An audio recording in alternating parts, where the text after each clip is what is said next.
G'day everyone, welcome to another Voice Essentials Hangout, and I've got a little friend with me today. I'd like to introduce you to Minnie. So, there we go. Hi Minnie! Oh my God, how cute! And I'm in love! And the voice you can hear is Kate Baker, who we're going to meet in a moment. And Minnie is a new addition to our family. She's a long hair kitten, and we got her about a week and a bit ago, and so I thought I'd introduce. Everyone loves kittens. You may not be a cat person, but I think it's hard to sort of to not love a little kitten. I hope you've had a great weekend. We are going to be hanging out for the next 40 minutes or so if I can wrangle the cat. She's going to climb up behind me, and she has been having a habit of just sitting up behind me there, and we'll see how I might have to put her out. I'll see how we go.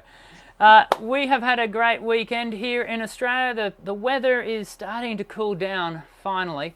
Of course, make sure you let us know where you're from and what the weather is like in your part of the world. And it's good to see everyone already jumping in. Yuhui and Matt and Nyrines with hi, and Duran and Linda and Karen from Singwise. Good to have you all here. You guys are in for a real treat again today.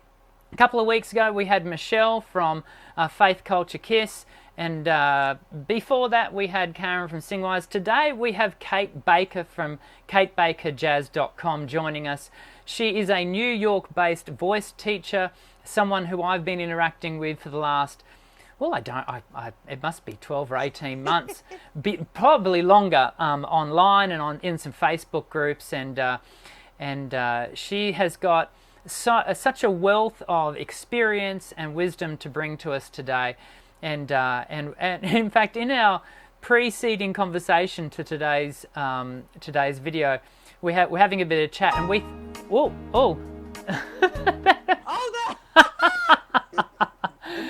Minnie, you can't. I'm just going to. Yeah. The cat is trying to play something on the. This is when you know we're live, right? Okay. We'll see how you go, Minnie. Before we get into the rest of the show, that was hilarious. Before we get into the rest of the show, I just want to quickly give you an update about Jody. As many of you know, last Monday, the week before last Monday, Jody had her post-chemo scans and blood tests, etc. With a heightened level of anxiety, we then went into a meeting on the Monday with the oncologist. And I've never seen this oncologist smile before, but he was a smiling oncologist. He was very happy. The results showed Jody's body to have no traces of cancer, which is just really, actually it was in the moment incredibly, a sense of incredible relief. Jody has still a bit of a journey to go, and in fact this morning had surgery, just a day surgery to remove the portacath that she's been receiving the chemo through. So she had that removed this morning. And she's home now. A friend brought her home and having a coffee because she wasn't allowed to have anything this morning. And she's going to rest up for the next couple of days. But really, in many respects, the chemo, as of today, the chemo part of the journey is over. And she will now go into regular checkups with both the oncologist and her gastroenterologist. So I wanted to let you all know that we received that wonderful news Monday last week, and because, as I said, I think last week, so many of you have been so wonderfully supportive and encouraging with your prayers and your words of encouragement and thought, and so thank you. What a tough journey, and look, we are also very mindful of the fact that not everyone receives such a positive outcome from their chemo journey, and we're sensitive to that. But we are very thankful and grateful that Jody's journey has been what it has been. So thank you. Finally, before we get to the main attraction of today's show with Kate, I just want to let you know, this is just a small heads up. I have got another new big video coming out in about 6 weeks' time. That's all I'm going to tell you. I'm not going to tell you what it's about. I'm just giving you hey, there's a new big video coming out. The last big video, as many of you know, was about TV talent shows. Where is that cat? I can feel her. Oh, she's still behind us, grooming herself on the piano. The last big video was about TV talent shows, and you guys gave me some great feedback about that. So we've got another one coming out, completely different subject. I'm hoping you're going to love it. I'm not going to tell you anything more about it today, but yeah, I'll keep you in suspense. After we come back from the intro, I'm going to introduce you to Mrs. Kate Baker. Sound check. Check 1, check 2.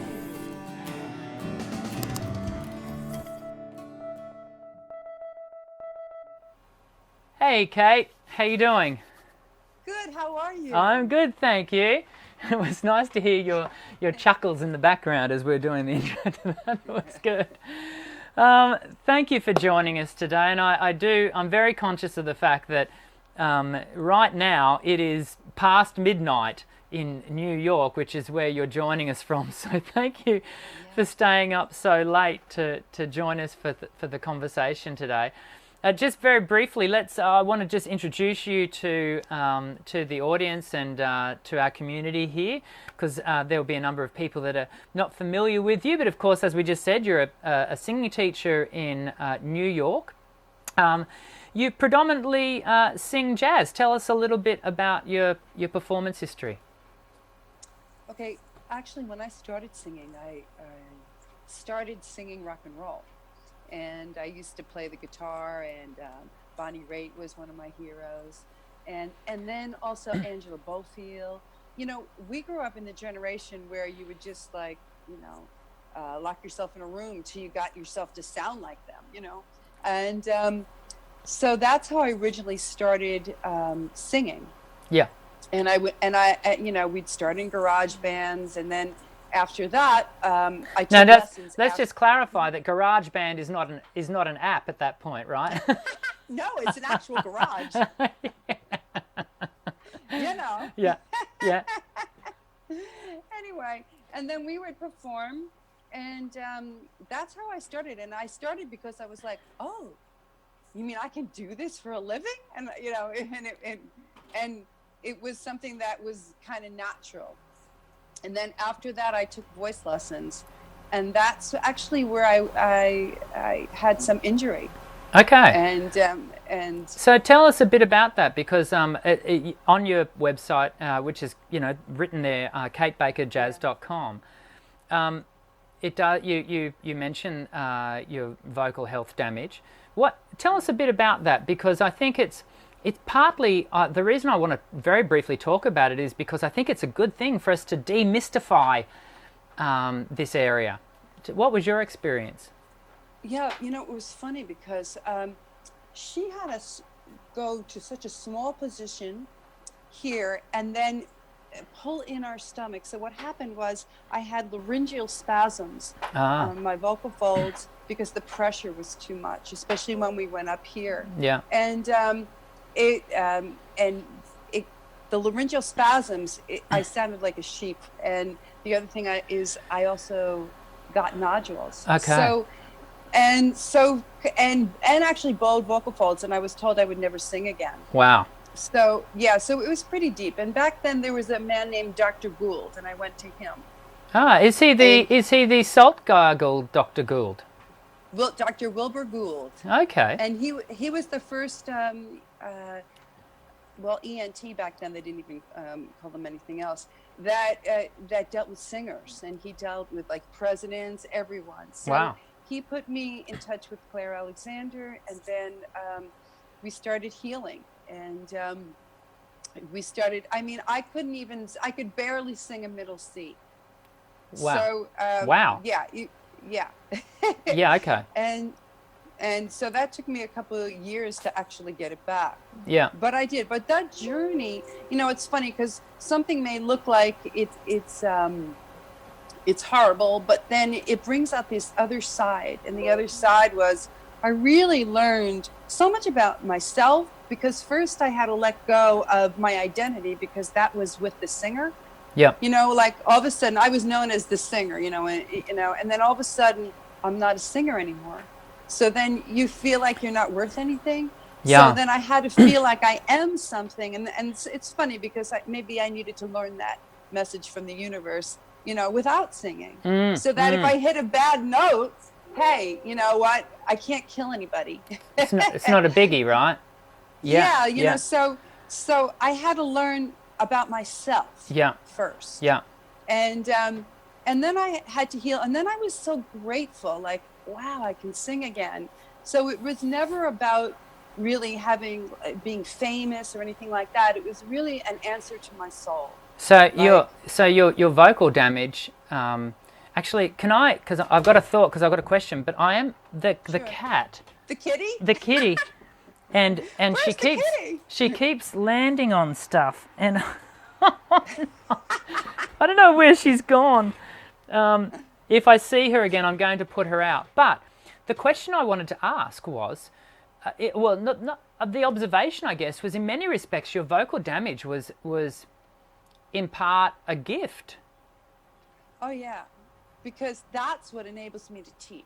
Yeah. Like, I don't think if I've been there, it gives me added layers. Does that make sense? Yeah, absolutely. Where, when I'm looking at someone and I'm working with someone, I can feel where that root cause is coming from. Yeah. And I, and I'm full disclosure with my students, so I feel it's fine. The more you learn about voice, the more you go, wow, there's so much more, and there's so much more we don't even know as a collective unit. So, I think that when we work in a community and we have an openness, it's really, really helpful for the student and the singer. Yeah.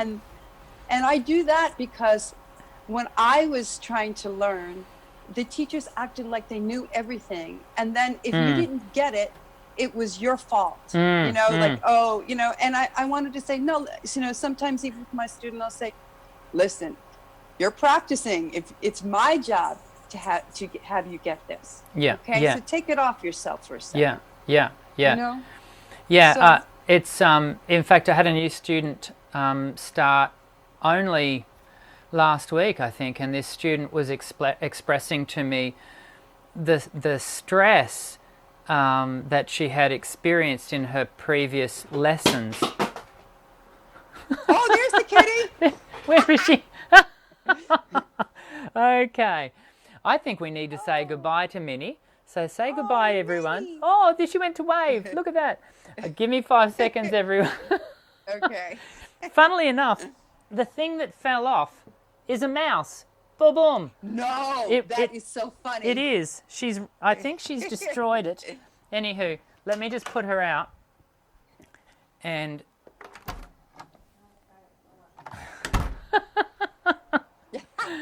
cat and mouse. Boom, boom. Okay. And she was describing this student of mine, this new student, the stress that she had experienced in her previous lessons. Because the lessons really, what I heard from her was the lessons were very teacher focused. Oh, we've just lost. There we go. You're back.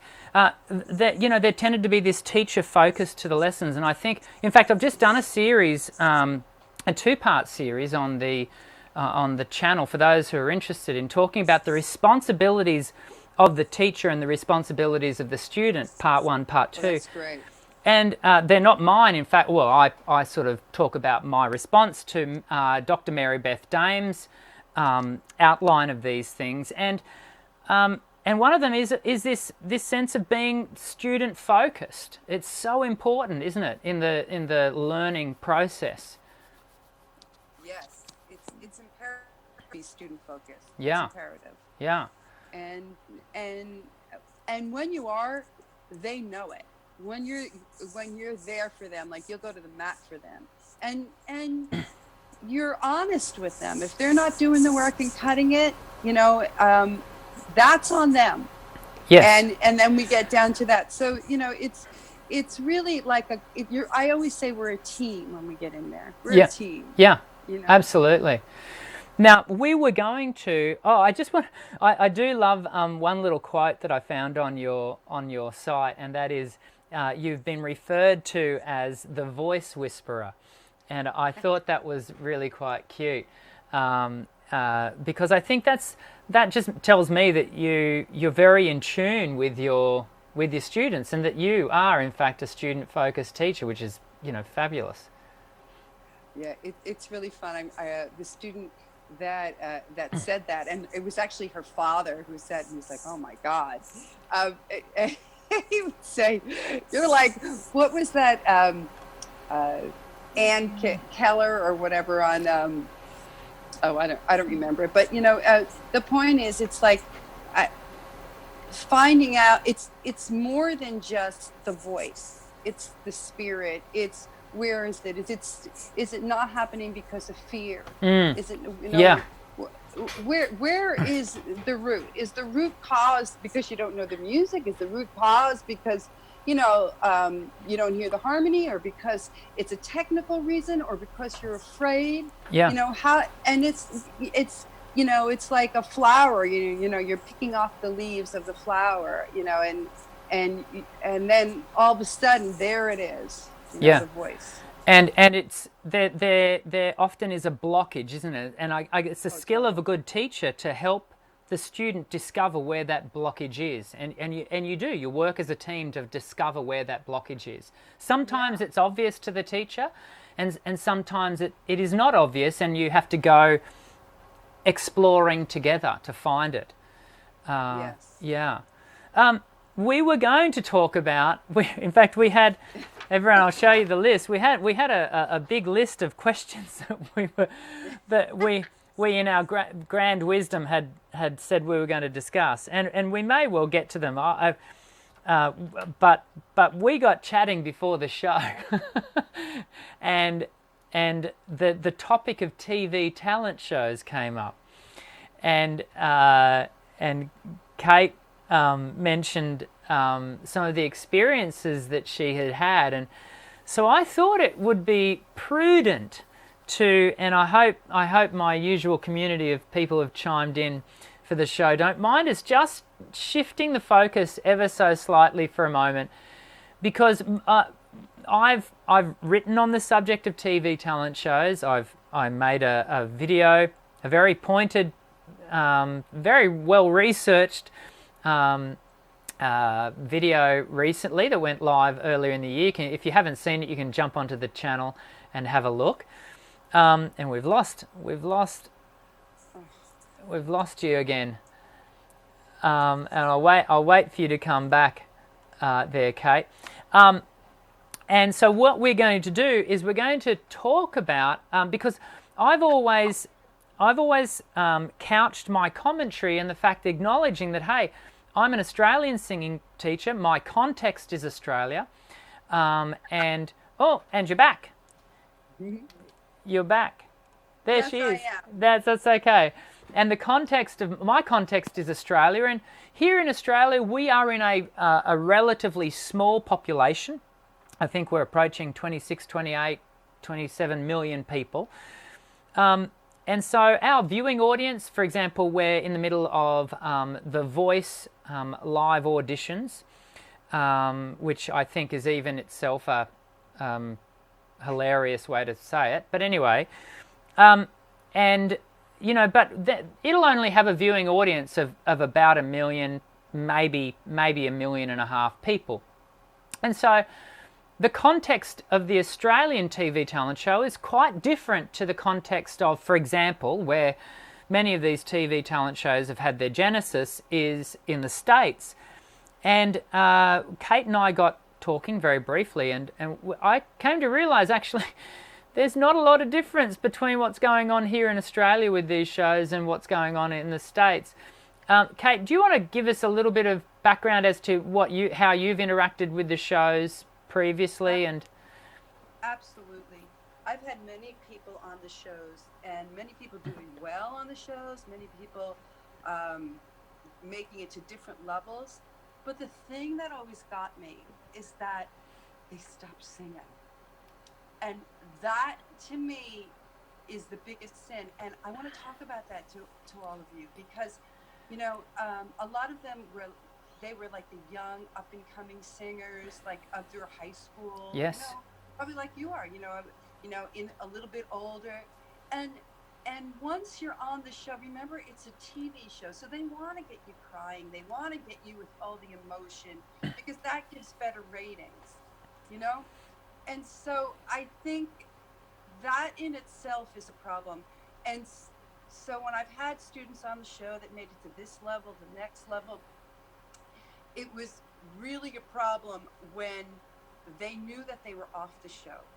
And because weeks in advance. Now here they're home and the newspapers are writing about them and they're getting all this publicity and they already know they're off the show. So, and then they know the show is going to air and they have to go back to school and they feel like a failure. Instead of looking like, look how far you got in the show. No, they're young. And this hurts them to the core that they can never, every single one of them can never watch another show on this again. Their spirits always have been shattered. And I'm telling you, and they give up singing. And most of them give up. And I'm not saying all. I mean, one of my students is doing very well from the show, but I think, this to me is the biggest sin because these are really talented people. And then there's another thing that happens. just before you go on, I just want to actually affirm what you've experienced has actually also been my experience. I've had a number of students go on these shows and the experience, and like you say, they start confident, they have a sense of they love their singing. And many of them, and we have to acknowledge, it's not all, but many of them are no longer singing. Yeah. That's my experience also. This is not just you. It's not, and I'm happy to hear it's not. Oh, I'm not happy to hear any of it. But you know what I'm saying. This is, anyway. Sorry, please continue. I just wanted to affirm what you were saying. Yeah, and the other thing is that I see that there's. Each generation has a different type of sound, a sound of the times. But I think this one, what's happening now is all the singers think that they have to sing loud and they have to sing like this and this certain way. And they don't realize that it's about the artistry anymore. And because that's what the industry really wants. They want songwriters. They want it to be, it doesn't have to be perfect. And it's not about how loud and how high you are. There are many artists who have wonderful careers and because they can tell a great story. And so, I see this because now these kids, not these, of this generation are coming in and doing auditions and they're screaming. And since the shows, because I teach at the New School University, it is much more, they think that they need to sing really loud. They think that louder is better, and where they lose the goal of having the music be about, because they need it and they want it, rather than the goal is, I want to be famous or I want to be this, And I think it sets off this weird dichotomy. And I think it's really important to know, wait, let's go back. Everything doesn't have to be loud, Yeah. And things can be beautiful and they can be, because, in the shows, they're going for these moments, okay, and that's all it's about. And that's what it's being measured by. Sure, there are the Whitney Houstons. There are the people that are incredible. She was one of the best singers on the planet. But there are also people like Norah Jones, right? Who sing simply and just from the heart. And when you start out singing, that's how you sing. So now we get kids coming in and they want to sing these big, big pieces without going through the steps of just learning about a song and telling a story and knowing that that's important and vital to the music. Yeah, yeah.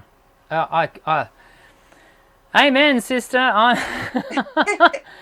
I am in complete agreement. So I just want to let everyone know, just so we've got a bit of commentary from people, which I'm very thankful for, letting us know that your volume is a little bit quieter than mine. I don't think there's anything necessarily that you can do, Kate. I've tried, just let everyone know, I've tried at my end to make sure that we're getting a bit better volume from you. Louder. Whoa, is that louder? That sounded a bit louder. Is that good? I'll speak louder. Is that, yeah, just maybe if we just speak louder, that would be good. Okay. Which we can do. So maybe Linda, if you can just let me know if it's a little bit better. Yeah, so look, I completely agree with you, Kate, about the development of the emerging artist.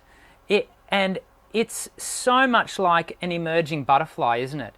You know, that it takes time for those artistry wings to gain the structure. A butterfly doesn't emerge from a chrysalis and then just suddenly fly off. It has to emerge from the chrysalis and then sit there and fan its wings and just build strength. But if you have to do that in front of a national audience, that is not normal. It is abnormal, and I don't know that we. I have to be careful here because we can't be so categoric as to say no one has benefited from these shows. Quite obviously, there would be a number of people on the planet right now who would put their hand up and say, I have benefited from being on these shows. We've got a couple of stars here in Australia, and the US have got many. But it's the way the numbers are completely out of balance. That it's a small percentage. It's such a small, and I often say, people do win the lottery. Yeah. People do win, but the vast majority is the house wins, and I typically want to direct people to thinking about, well, in this context, who is the house? Because someone is winning out of this. Otherwise, we wouldn't keep seeing these programs. Right. And so, who is winning out of this? And I unfortunately, I think often the buck stops with the TV, the TV show, like the TV. What do we call them? The channel, the production house, and the label. And because they keep winning. They wouldn't keep doing it if they weren't making a pretty dollar. But they're making that dollar at the expense of human beings. Not just singers. Put the singing aside. It's the singers. It's the people. Sorry, it's the humans. The psyches of these people. And it can be very damaging. I had this one girl, and she's phenomenal. She would win every come closer. She would win every contest that she's ever in. And so, all the shows wanted her. And so she did. I remember when she did America's Got Talent, right? And all the buzzers went off and they didn't pick her. And they were supposed to pick you, but the producers, they decide that she didn't have a big enough backstory. Well, she was 11. Do you know what that did to her psyche? And then I it took years for her to really come back from that. Yeah. Because that's in front of so many people. Yeah. And it is so, they're not old enough to understand that it's a TV show. Absolutely. I venture to go a step further and say I don't think we're ever old enough to weather that a level of exposure. Generally, Rejection. sorry, And rejection. and rejection. I mean, think about, and I say this to people who are joining us live and people who are watching this as a replay. Think about how you feel if you ever put a post up on Facebook and you get 100 likes, but you also might get 2 dislikes. What do you gravitate to? You gravitate to the negative. You know, that's a Facebook post. And I know, we can be left reeling for hours, if not days, from a Facebook post. Right. Blow that and blow that out of proportion and put it on a national stage, whether it be in a small country like Australia or, a massive, New York. Or, put it in front of New York, the US. Yeah.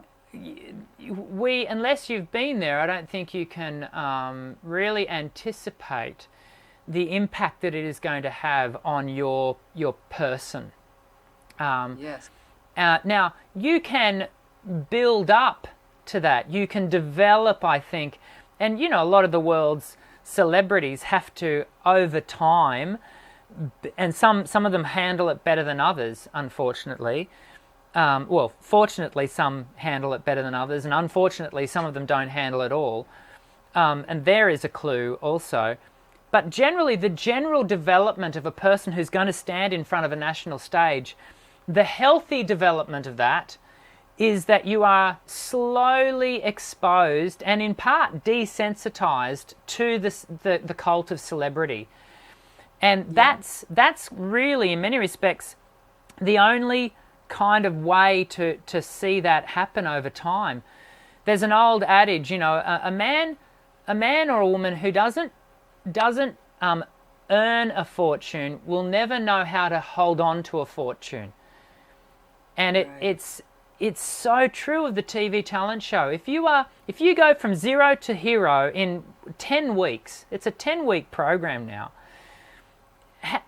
That's not normal. That's not natural. And there's only going to be, generally speaking, catastrophic outcomes from that because it's so unreality. It really is. It really is. And frankly, I mean, can you remember the winners of the past years? I can't. No, and this is the thing, isn't it?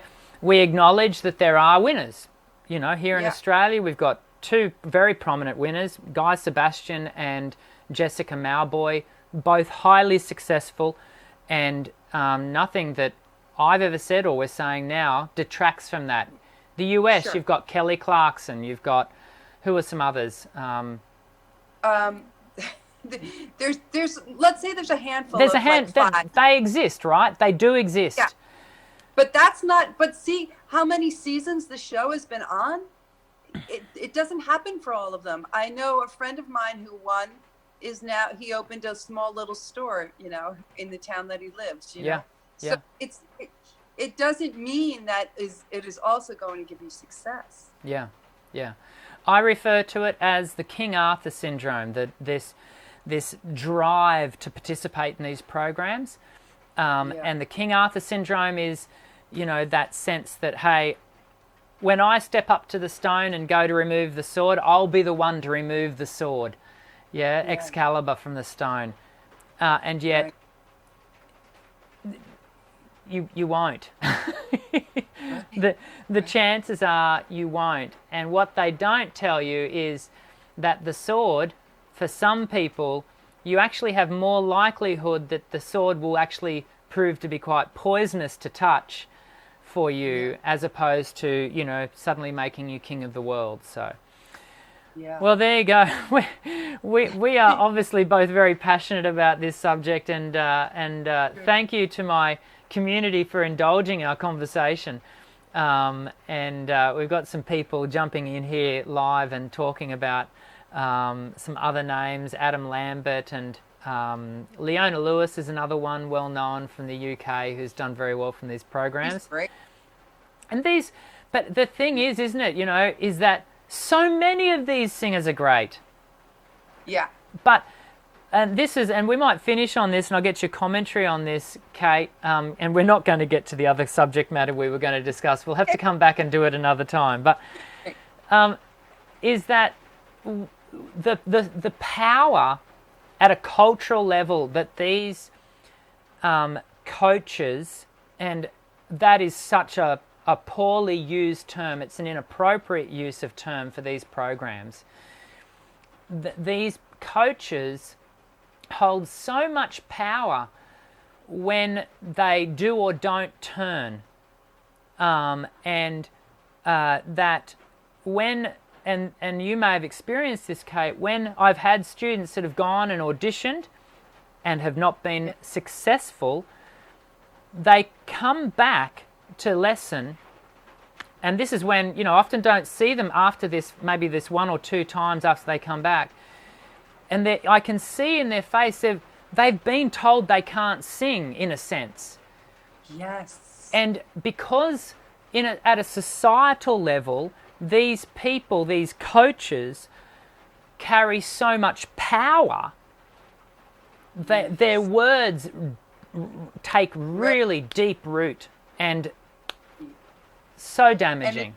It's so damaging, and it's so hard to break that. It's so hard to break it. Yeah. And that's the damage, and that's what we see, and that's why we're having this conversation. Yeah. Because we're telling you, you know what? You're already wonderful, and you can sing, and it's not about a TV show. No. And it's a lot of hard work. It's a really lot of hard work. And be an artist, write songs, develop. Many of the artists that have made it, remember, they've gotten told no, like Anita Baker. She said she was given up. She was told no from everyone.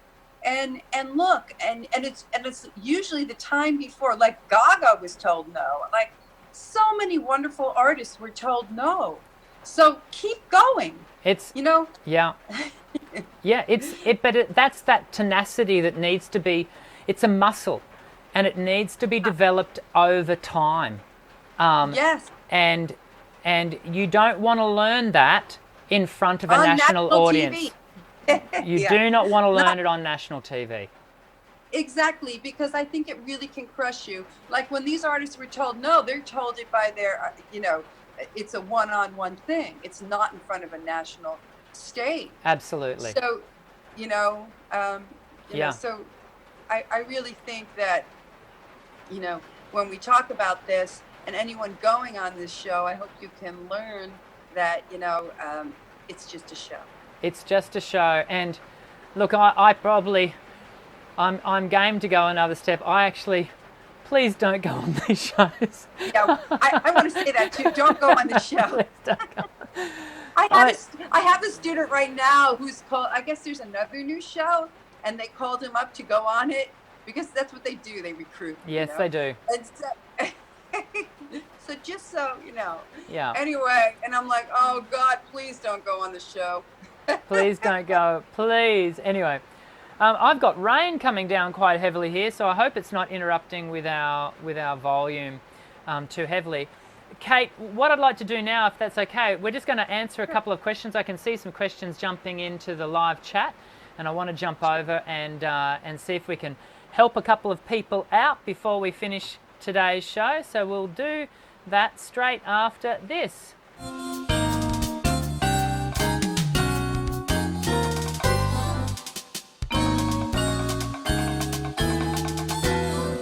Okay, so let's answer some questions. I hope you've enjoyed the discussion thus far, but I want to just jump in here and hopefully answer a couple of questions for you. I'm going to come all the way back up here. You can't see me doing this, everyone, but coming down here. Oh wait, hold on 1 second. That's all right. I just changed. Okay, all good. Jumping down here. Just looking for some questions, everyone. Whoa, I hope you can still hear me because that rain. Can you hear me? I can hear you, but Yeah, I'm good. my rain is really heavy. I'm looking for. Good to see so much chat, everyone, jumping in on the discussion here. I'm just looking for some questions. Might need to get a better process for getting these questions out. Cockney's just made a comment here, and I think Cockney Rebel is who we're talking to here. And Cockney's just made a statement. Belting seems to be more of a female thing. And Cockney's just made a remark. I wonder whether you want to just respond to that, Kate. You know, I think, you mean in the TV shows or just in general? It may well be. I mean, this question has been asked while we've been discussing the TV shows, but, you know, we can talk about it just generally. I think the thing is the males can just sing in full voice, and it's just beautiful. You know, for a female, many times, in order for when they're in heavy mechanism, they wind up belting. So, you know, to give a little more power, you know, and it depends what you're listening to and what style of music you're listening to and what part of the range you're in. Yeah. So if you're on B flat, around here, A, B flat, you know, you'd be belting, and then you'd be mixing a lot of times when you get to E flat, E, F area. Yeah. Cool. Oh, the music is still on. Why is the music still on? Thanks, everyone, for pointing that out. I will fix that.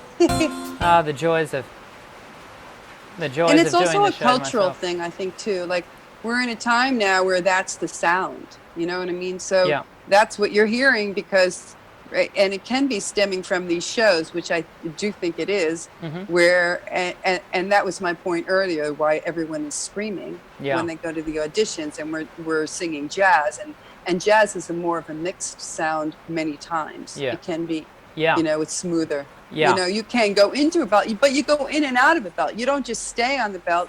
You may hit a couple notes, but it would be boring if you just stayed in a belt. You want to go in and out. You want to show different colors when you sing. Color it. That's really the beauty of it. Color of it. Singing. Yeah, definitely. Yeah. There's a question that's come up here from Raymond. I have a deep speaking voice, yet when I sing I have a bright and light timbre. In short, I can sing songs from Journey, yet I have a deep voice. Isn't it weird? What do you think of that? What are your thoughts? So when you're speaking, you say you have a deep voice, right? This is Raymond, yeah.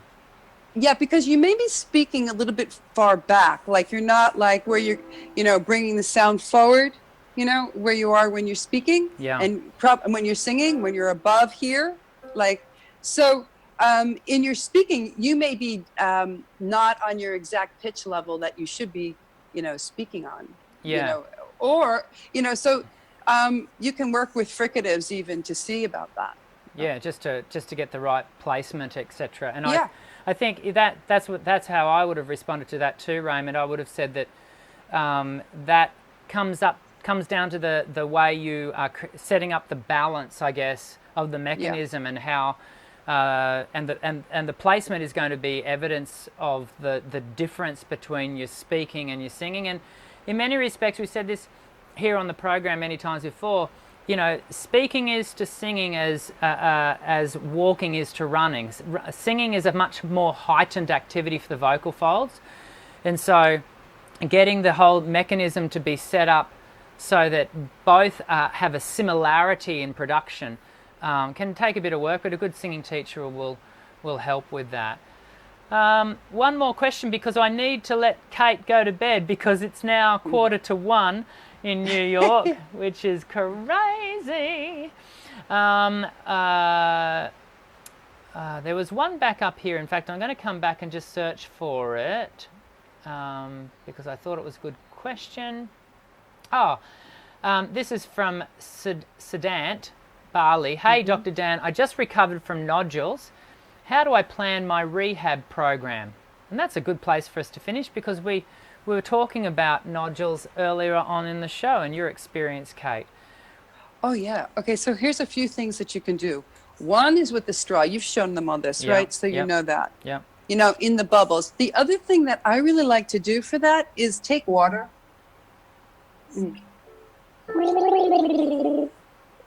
So more semi-occluded, and gargle just on nice and easy pitches. yeah, And you want to work C, D, E, F, G for girls, and just hit one note. And even with the straw, the interesting thing about the straw is you have to be very careful.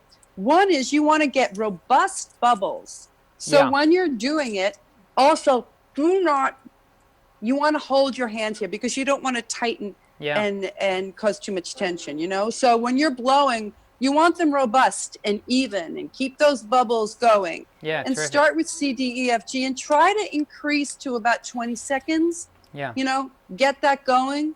That's a really good start to Yeah. do that. So we're encouraging a really balanced phonation, a good clean Yeah. adduction of the vocal folds, a balanced connecting of the vocal folds. So nodules, for those of you who don't know, nodules generally form as bilateral swellings in the front third of the vocal folds, and they come about by virtue of an imbalance in the oscillation of the vocal folds. And so you'll get this rubbing of either side against each other. And it's that rubbing that causes the swelling. And what Kate's explaining there is those activities are going to help the vocal folds to come back to a much more balanced phonatory pattern. And I really like that because even when you're doing the gargling, you want that, and you can feel if it's wrong. Yeah. So you know what? That's why I like to give things like that don't have a lot of margin for error. Yeah. And you want to make sure that you're really balancing out the E flat, E, F. That is crucial for anyone with nodules, or for anyone, because then this break up here, where the B flat is, where everyone thinks that's like the first passaggio, Yeah. but it's really here. Yeah. Okay. Yes. If you work this really well and make that really even, this becomes nothing. And just finally, before we finish up, the one thing another thing I'd add in there is I would be encouraging, if you do have a history of nodules, I'd also be encouraging you to ensure that your spoken activity is balanced as well, and a speech pathologist is best placed to do that work with you. In fact, I'd encourage you to address your spoken sounds first, because you're using your speech, 95% of the time. Do that work, and then come to a singing voice specialist like myself or Kate, and do the singing therapy once you've done the speech therapy, and then you're building on a sure foundation. Yes, you can do the singing therapy, and it will have it will often play back in and influence your speech, but it's actually far better to do it the other way around, and that's what I encourage you to do. And I always work. You work in a team, so Yeah. I work with a Yes. speech pathologist, Yeah. and we would work together, and that's always nice too. So Yes. totally do what Dr. Yeah. Dan is saying. Yeah. As do I, and I think most singing voice specialists will. Yeah, I think most. And in fact, that's probably one way to determine what level of teacher you're working with, is to ask them what is their team. Do they regularly work in team with other voice care professionals? If they don't, that doesn't tell you that they're a bad teacher. It just means that you're getting some insight into maybe the level of expertise that you're working with. Kate, thank you very much for our time together today. I've thoroughly enjoyed the conversation, and I hope others have. I'm actually going to have to go back and change the thumbnail now for the video because Oh my God. because our conversation went off in a different direction. We will come back maybe later in the year, and we'll get to the conversation, because there is a lot of depth of conversation. Well, we've lost you again. You're back. There's some good stuff there that I want to talk about, semantics and terminology, and some really that'd be great. good conversation there as well. And I've enjoyed our time together today. So thank you for that. And thank you so much. Let me just, I will close the show off. And by just saying thank you to all of you for joining in. If this is the first time you've ever joined our live hangouts, we do these every Monday at 9 p.m. at 2 p.m. Australian Eastern Standard Time. Of course, if you're in New York like Kate, then it's midnight. But we do them. We do them every Monday, and in a couple of weeks, I'm going to be interviewing Dr. Shannon Coates. She is a blast. You are going to love it when she comes on the show, just like you've enjoyed today's show. But of course, I'll be back next week when we hang out and we answer more of your questions, and we'll talk about a hot topic of the day. So I hope you'll be able to join us at that point. Until I see you in the next Voice Essentials video, I'm Dr. Dan. Sing well.